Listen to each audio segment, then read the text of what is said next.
All right, and then before I start the official welcome, I just want to do a couple of logistics announcements, I guess. So this is the first of our EER seminar series, and we are really excited to have Dr. Trevion Henderson here. And we are back in Zoom world. We weren't sure if that was going to be the plan, but at least for the foreseeable future, we expect to continue to have a Zoom option, even if we do end up meeting in person some. One of the nicest pieces about this, I think, is the back channel opportunities. So both chat and Q&A should be enabled. I'm hoping that folks will use chat for clarification questions throughout the presentation and use the Q&A for more substantive questions that Dr. Henderson can handle at the end of his presentation. Okay, and then I'll start an introduction. I want to thank everyone for being here, especially in Zoom world. One of the affordances has been the ability to attend sessions at all kinds of universities all around the globe, and you chose to be here, and that's really special to us. I also, as a friend of Dr. Henderson's, know that this is going to be worth it, so I'm glad that you're here. All right, I have a bio to read, which feels awkward. Gonna do it anyway. All right, so Trevion Henderson is an assistant professor of mechanical engineering at Tufts University.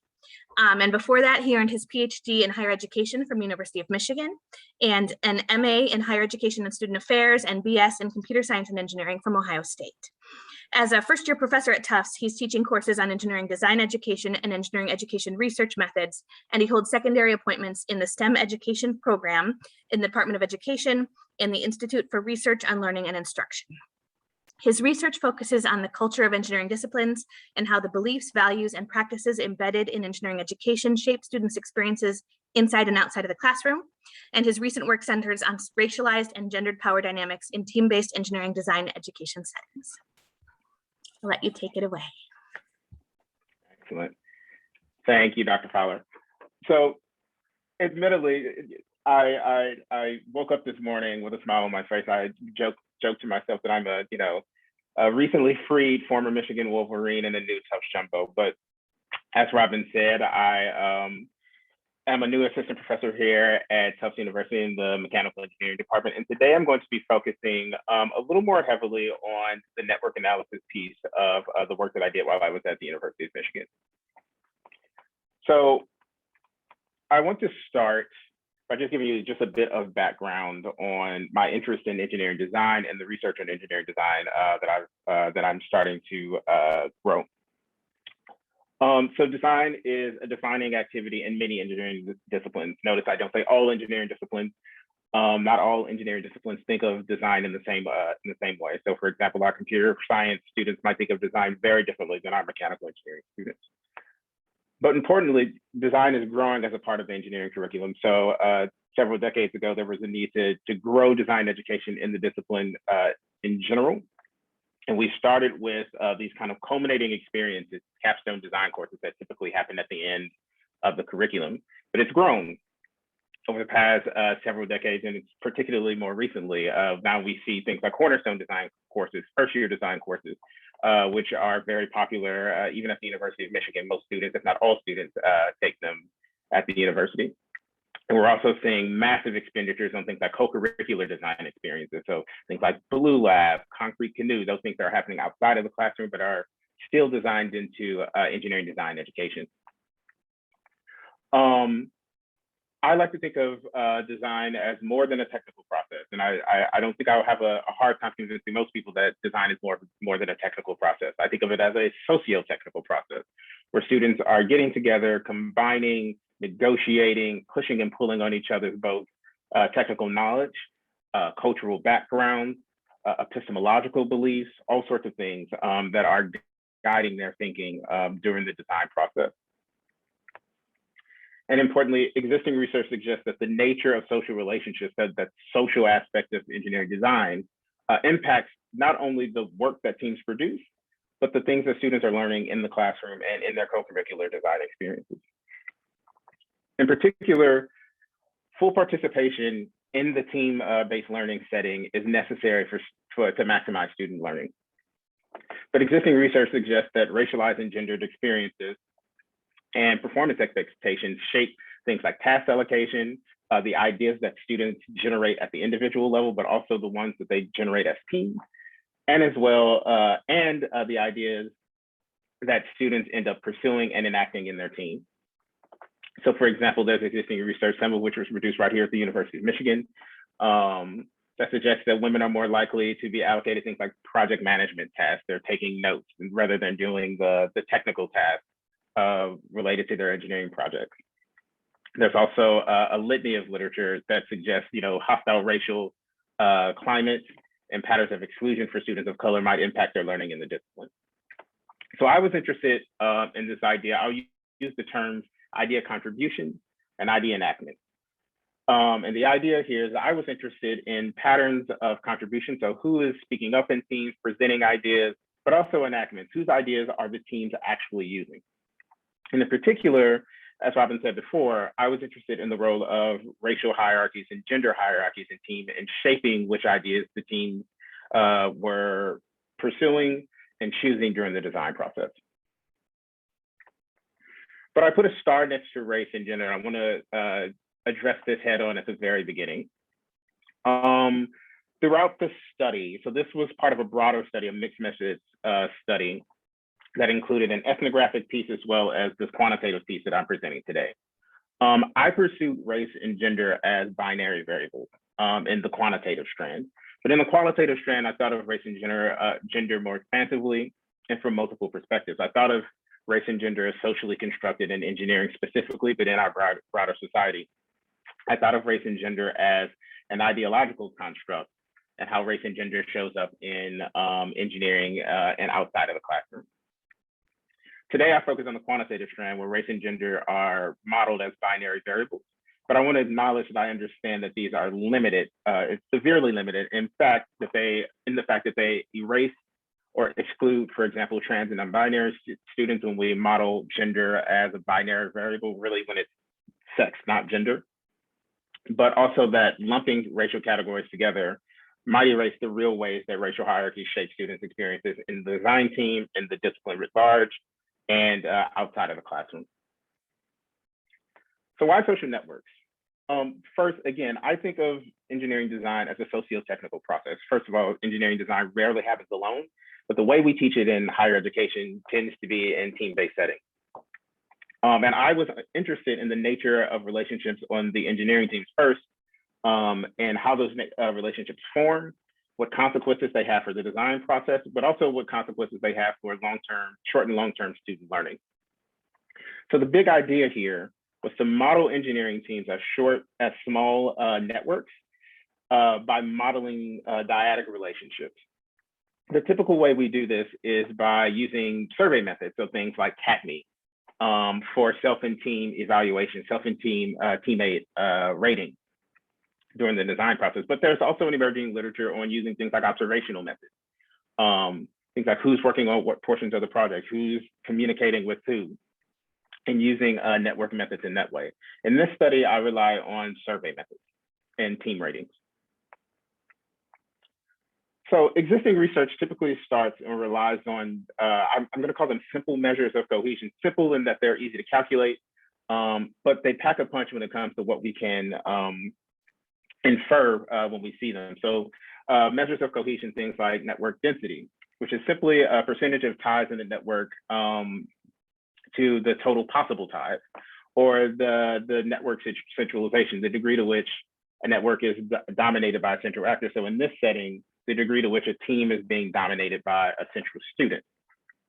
But importantly, these things are best understood in context. First, we have to consider the nature of relationships that we're modeling in the network. So for example, Brigatti, Everett, and Lewis used the kind of comical example. They were like, okay, if we see a network and we see a network density of 0.345, is that a high network density or is that a low network density?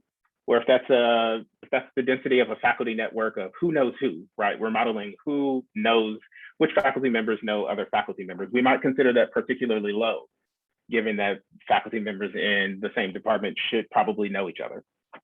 But if we were modeling sexual relationships in a faculty, in a department on campus, we might actually think that that was pretty alarming. So it depends on the nature of the relationships that we're modeling and how we interpret these numbers. But the other suggestion is that they're best used comparatively. So rather than analyze one network and look at the density alone, we compare it to similar networks. I think that's a particularly useful approach here, given that in most of our classes, we have, in this study, 12 teams, but many teams that we can compare across similar teams in the same classroom, for example. We can use these approaches, these simple measures of cohesion in pretty powerful ways. So for example, this be shared leadership and capstone design teams.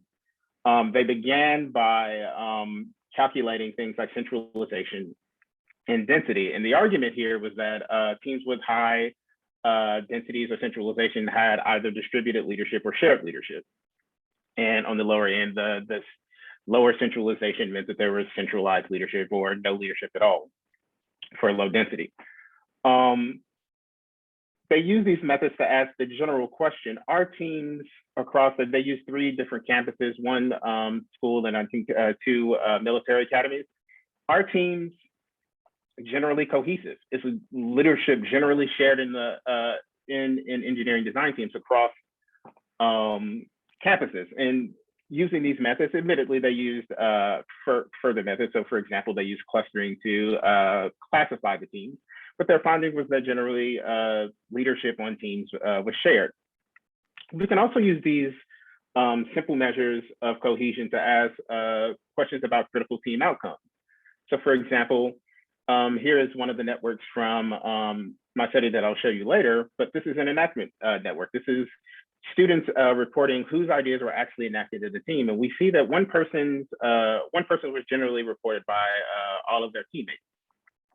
Is the degree to which centralization is really high in idea enactment related to the creativity or innovation of the solution? Is it related to the number of ideas, the diversity of ideas that they produce, or even other kind of more colloquial definitions of cohesion on the team? We can use these simple measures to ask these questions as well. But often we're interested in what to describe as the underlying network generating process. And for that, we turn to the, amongst other models, exponential random graph model. So the ERGM. The ERGM is a family of statistical models used to understand and examine those theoretical models of network generated processes. It was Kramer and Desmarais who compared the ERGM to the basic logistical regression model, where the outcome of interest is the probability of a tie between 2 nodes. And our explanatory variables are classified as 2 things. First, the role of covariates. So things in this study, things like race, gender, and even quantitative variables like survey responses. And the second is the underlying dependence term. So by dependence term, I mean the relationships between the ties themselves. Is the presence or absence of a tie a predictor of the presence or absence of other ties in the network? So example dependence terms, things like reciprocity.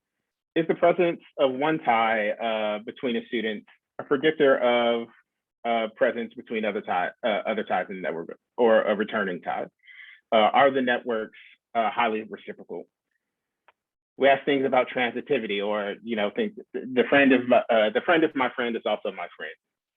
And you can imagine, for example, in an academic misconduct network, is it the case that, if I cheat off of Robin and Robin cheats off of Lisa, does Trevion also work with Lisa, or are students working individually, keeping themselves siloed so as not to get caught, for example? Popularity effects. So does receiving a tie make me more likely to receive other ties? So we can ask things about popularity in those, but also sociality effects. Does sending a tie make me more likely to send other ties in the network? We also ask questions about things like homophily. So homophily represents the probability of the tie between teammates who share some type of categorical indicator. So are women more likely to report each other, or are Black students in our classrooms more likely to report each other? And a similar concept is similarity. So the probability of a tie between teammates who score similarly on a quantitative covariate. And I'll talk about one quantitative covariate that I used in this study in a moment. But what's the power behind some of these models is that we can model both those explanatory variables, the demographic variables, the categorical variables that we talked about earlier, and the dependence terms simultaneously. So we can ask questions like, is there a gender we can ask questions about gender popularity effect, for example. But the result of that is that the key issue for the researcher is specifying the ergom, figuring out the configurations to select for the model, which should be based on theories underlying the network generating process. So do we expect reciprocity? Do we expect transitivity? Do we expect popularity effects, assumptions about the data, or even assumptions that are driven by other forms of research? So in a moment, I'll talk to you about how the qualitative strand led me to include one configuration, or even hypotheses and propositions that are guiding our research. Again, the key here is that the ergom allows us to examine these dependence terms simultaneously. So in this study, I modeled two social relationships. Again, idea contributions, who is contributing ideas to the team, and idea enactment. Ties in these networks represent perceptions of contributions and enactment. So for example, there's a tie here from John to Jessica. This suggests that John reports Jessica as a frequent idea contributor, but Jessica does not report John as a frequent idea contributor. In the same way, and I'm going to keep using this blue and orange color scheme, John points to Jessica as a frequent idea enactor, meaning John reports that Jessica's ideas are frequently enacted during the team's work, while Jessica does not believe the team is using many of John's ideas. So the question here is, what happens when we want to model these two relationships at once? Particularly if we think that there's some relationship between the two relationships. A traditional approach might suggest that we take the exponential random graph model and model them separately. So do one ergom for the contribution network, one ergom for the enactment network, and then do some aggregation, or we compare and contrast the two networks and infer something based on that. But we might want to account for the potential relationships underlying the structure of the contribution network and the structure of the enactment network. And for that, we turn to the multi-layer ergom. So I want to describe just a little bit about the study that this comes from. But again, the focus today is on the method, not necessarily the study itself. So the setting for the study was an engineering cornerstone design course at the University of Michigan, E100. In that course, there were 12 teams of 4 or 5 first-year students, so 11 teams of 5 students, and then 1 team of 4 students, in which they were designing an underwater vehicle. The students were surveyed at more than 3 points, but this research draws on 3 survey points. The first is the beginning of term survey, where I collected data on their epistemological beliefs. I'll talk about that very briefly in a second. The second was the group communication survey. And during that survey, students were asked to talk about whether or not their teammates were contributing ideas to the team. And then on the midterm feedback survey later in the course, they were asked whose ideas are students actually using. So very briefly, the broader study, I was interested in the ways that students' beliefs about engineering knowledge might shape how they were evaluating ideas, whether or not they were contributing ideas, and how they were choosing or selecting ideas, both at the individual level and at the team level. For that, I included this scale of what I called engineering-related beliefs items. So some of those items included things like whether or not students believe that math and science are the best ways to defend ideas in engineering, or whether or not they believe engineers is a purely technical field, whether or not they should leave their personal beliefs out of their engineering work. These items were measured on a 1 to 5 scale, so strongly disagree to strongly agree. And they were used as a mean, so I took the mean of their responses to those items and used those as an engineering related beliefs. So just like the other studies that I talked about earlier, I began with kind of this descriptive analysis using those measures of team cohesion, team density, and centralization. And I computed those for each team individually so that they could be used comparatively, as I discussed earlier.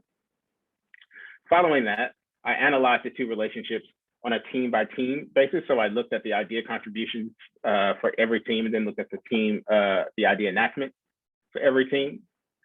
And then finally, I estimated that multi-layer ergom, which allows us to examine each layer separately, so idea, contributions, and enactments, as well as the relationship between those two things.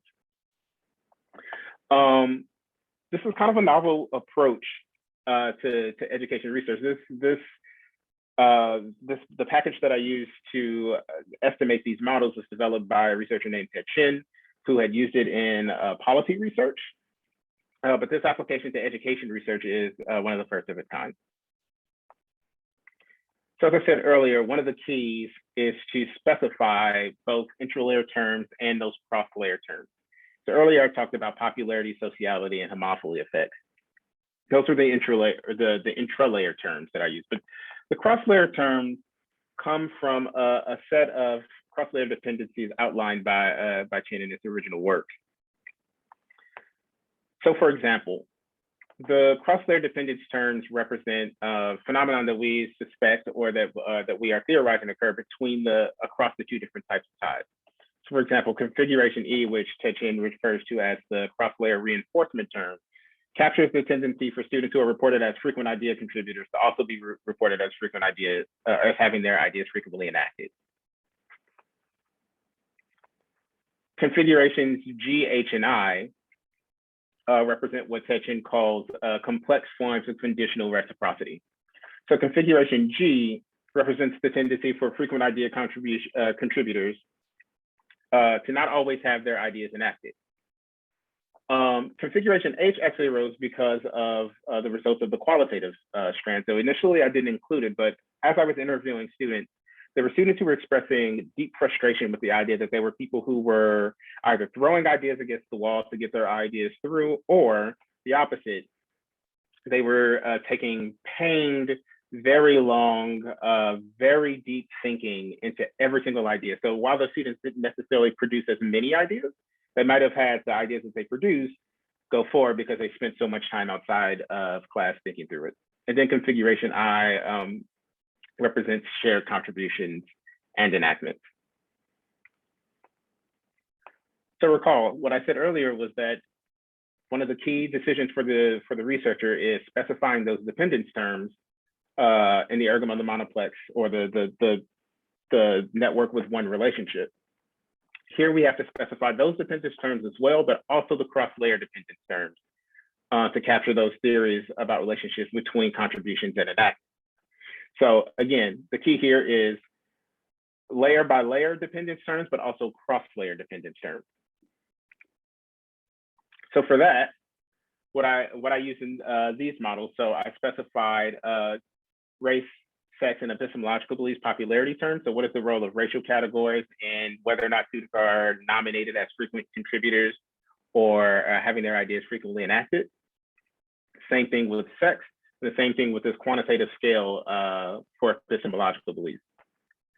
To be consistent with literature, so generally the literature includes this battery of variables. So there are popularity terms, sociality terms, and then homophily terms. So to be consistent, I also included sociality terms. So whether or not there were patterns around racial categories, sex, or even epistemological beliefs, and how often students were nominating others, for example. And then finally, because I was interested in similarity effects or homophily and similarity effects, I included race and sex homophily effects. So again, race and sex here were categorical variables. So we call them homophily effects. And because epistemological beliefs were measured on a quantitative scale, and there was it was the mean score for students' responses, we call that similarity effect. Finally, I specified 4 cross-layer terms, the ones that I described earlier, that reinforcement term, and then those conditional reciprocity terms, terms G, H, and I.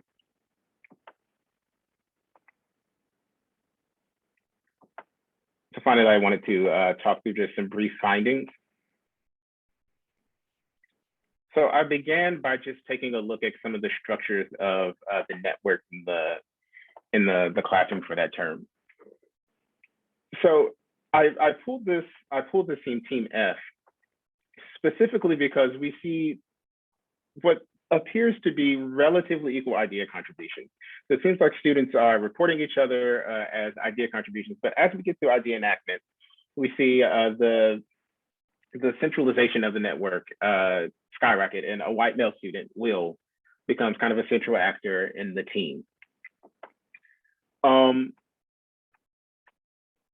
Something similar happened on Team E, where there seemed to be relatively equal idea contributions, but as we moved into whose ideas are we actually using during the design process, we see one student, a male student, become kind of a central actor. Now, what's important here, and what I think is an implication for teaching, is that the instructors explicitly designed opportunities to share ideas into the course. So for example, students were required to bring in an individual design proposal. And the idea behind that individual design proposal was to ensure that all students had at least done some thinking ahead of their first team meeting. The instructors designed designed opportunities for contributions into the course. And as we see in both of these team examples, it appears that opportunities to share ideas were taken. But that pattern didn't always hold. And I was really interested to hear how some of these patterns were subverted. So for example, in Team B, we see that the idea contributions network, it appears that there was relatively equal contributions across the team.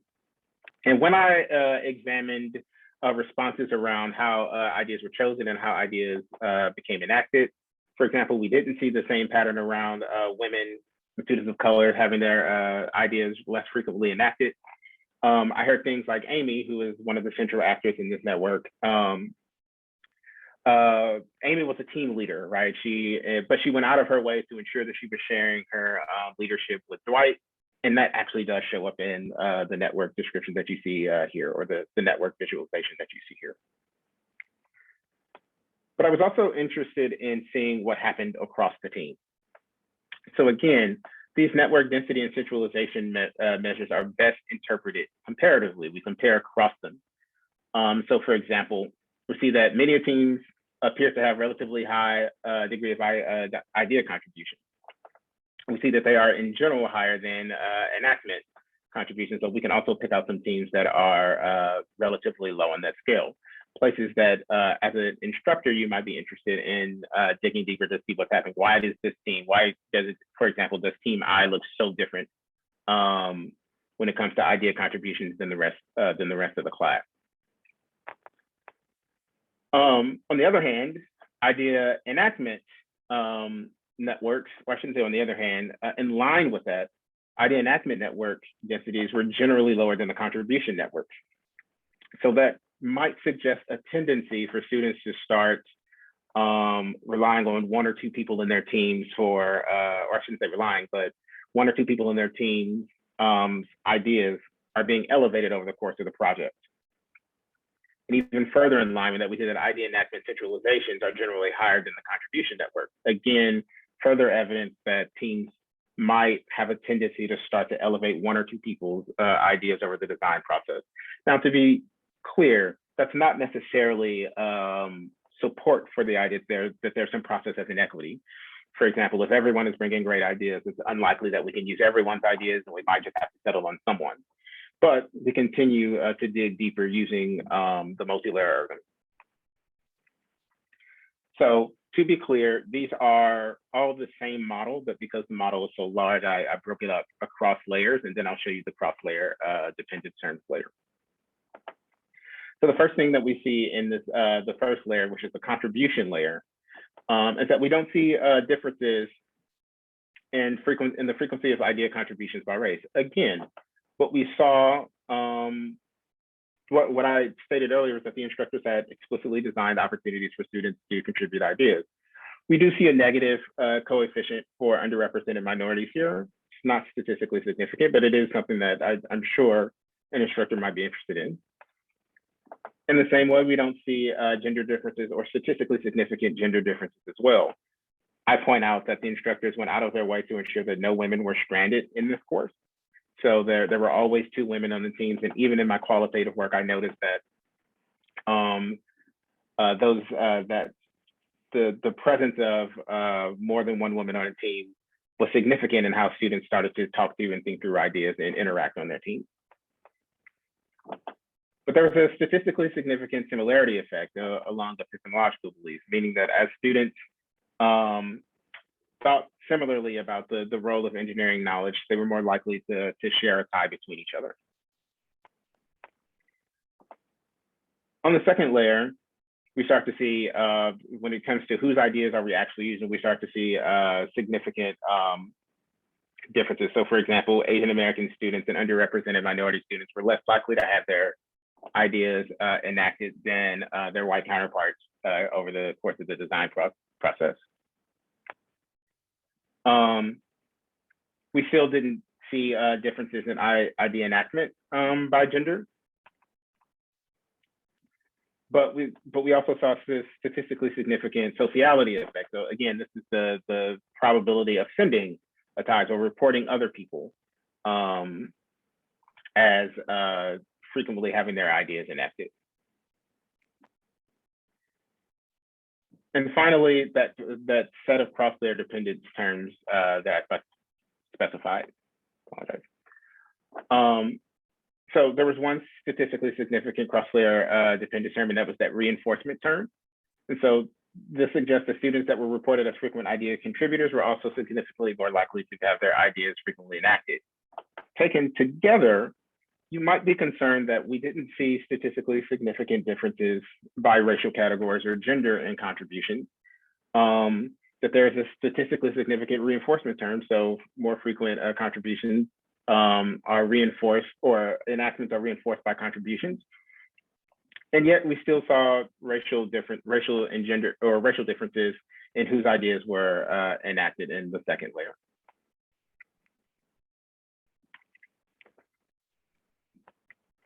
So there are a few limitations that I want to talk through. First, there is an emerging framework, or multiple emerging frameworks for understanding or estimating the multi-layer ergon for weighted networks. A common approach, though, is to dichotomize weighted relationships. So for example, in this research, the idea contributions and enactments were on a scale. And I dichotomized them from 0 to 1. So the idea in this study was that I found the general mean across the classroom, and people who were scored less than that mean got a 0, and people who scored greater than that mean got a 1 for both contributions and enactments. This inherently entails losing information as you're going through the process. And it's even worse when that cutoff is particularly arbitrary. Survey data also entails recollection, which might be unreliable or inconsistent. Over the course of the project, there were multiple times when, so I had, in the qualitative strand, I had 3 focal themes that I followed. And there were times when I was looking at the quantitative data, and I was rather surprised that certain students were being rated by their teammates in a way that didn't seem consistent with what I saw as I was observing. And finally, I assessed the role of race and sex within the layer. The role that race and sex might play between the layers is ongoing research. So actually, as I said before, Dr. Trevion is the person who developed the package for this analysis. We worked together over the summer to expand it so that we can start to examine the role of race, racial categories, sex, other quantitative variables between the layers. And then finally, just to wrap up, I think one of the larger contributions of this research is that this is a novel application with particularly powerful implications for future education research. It is often the case that in education research, we are trying to examine very complex relationships, multiple relationships simultaneously. I think the multi-layer ergon might help us examine those complex relationships in future research, particularly outside of just teamwork, in larger class structures, for example, and other social processes that are happening on college campuses. The other thing is that over the course of this project, both in the qualitative and quantitative strand, evidence for patterns of inequity emerged as I observed the themes, but also as I analyzed the quantitative data from across the classroom. Combined, these patterns suggest that the patterns by which teams selected and elevated particular ideas might point to racial and gender inequity in the team process. So this is an area for ongoing research and future research as we continue to think about ways to create equitable classrooms for engineering teams. And finally, I wanted to acknowledge two folks, Dr. Bruce McNair's, professor at Penn State, who was instrumental in supporting me through the project and helping me through this thinking, and Dr. Ted Chin, who's a postdoctoral researcher who developed this package for his own dissertation and worked with me to extend it to answer more research questions. And with that, I will open it to questions.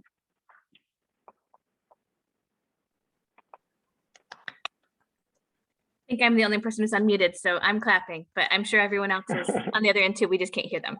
Yep, and some comments now in the chat. I'll lead off with a question that I have, and then I'm hoping other people will put some questions in the chat or the Q&A as well. Thank you so much for this. This is really exciting that you can look at the relationships in this way. Your limitation that you acknowledge that like you've dichotomized these relationships, is that because there is no way for this analysis to handle a weighted relationship like strong versus weak, or? So it's not that there is no way. The estimation technique is slightly different. Our interpretations are slightly different. And frankly, because I was working with an existing package and an existing framework, I wanted to stay within that framework. But so there are methods being developed, a framework for analyzing these weighted relationships that are under development, and I'm kind of interested in diving into them more soon. Cool, thank you. There's a question in the Q&A that asks about whether elevated ideas that got elevated, were those better than other ideas and therefore not related to the sex or race of the person speaking them? So this gets me like way into the qualitative portion of the dissertation. So one of the things that I was interested in, and this was rather difficult for me as a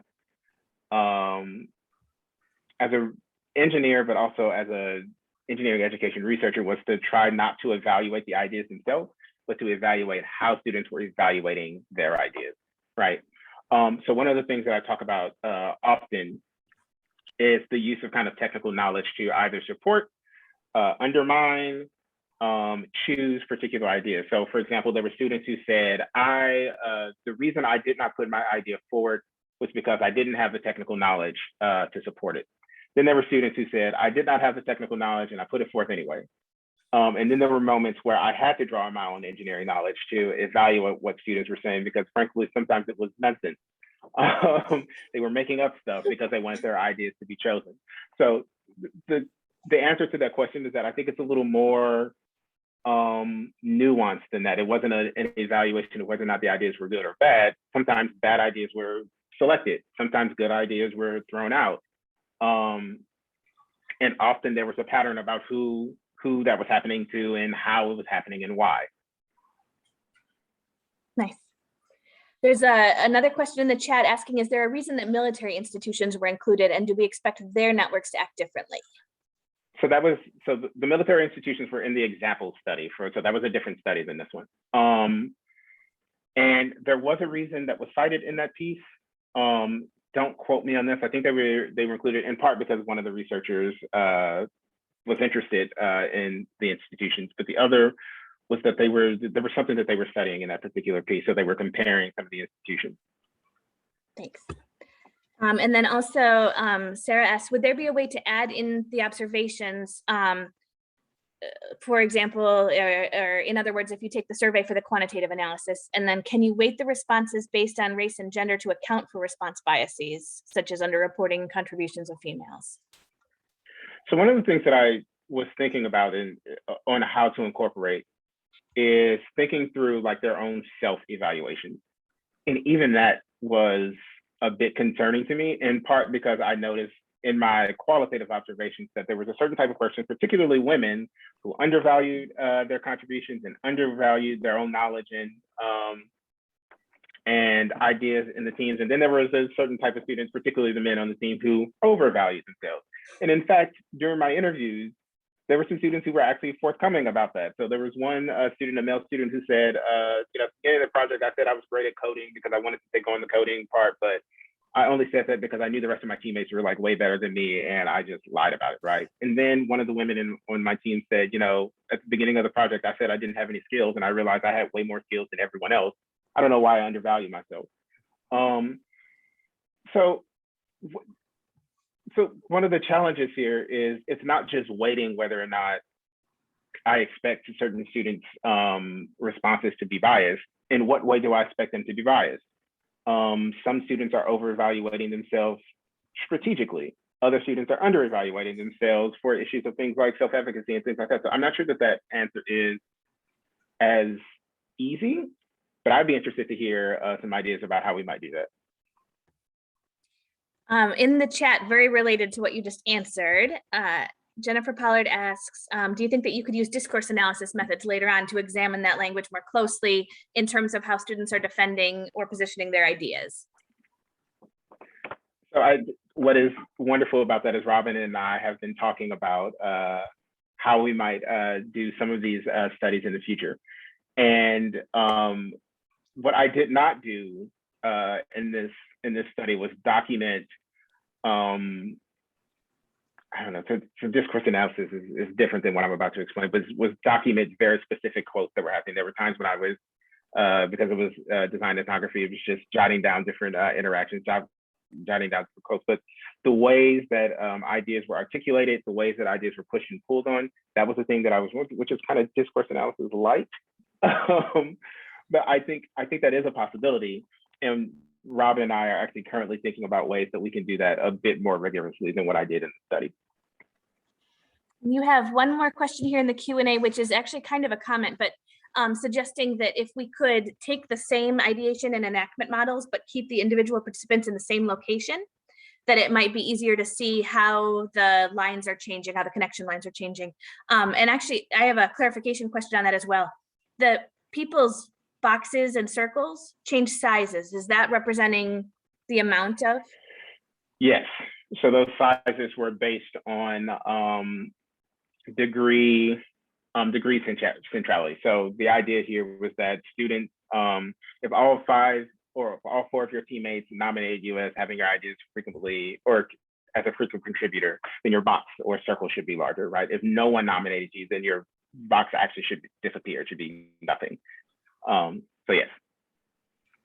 Awesome, thank you. I'm gonna pause the recording.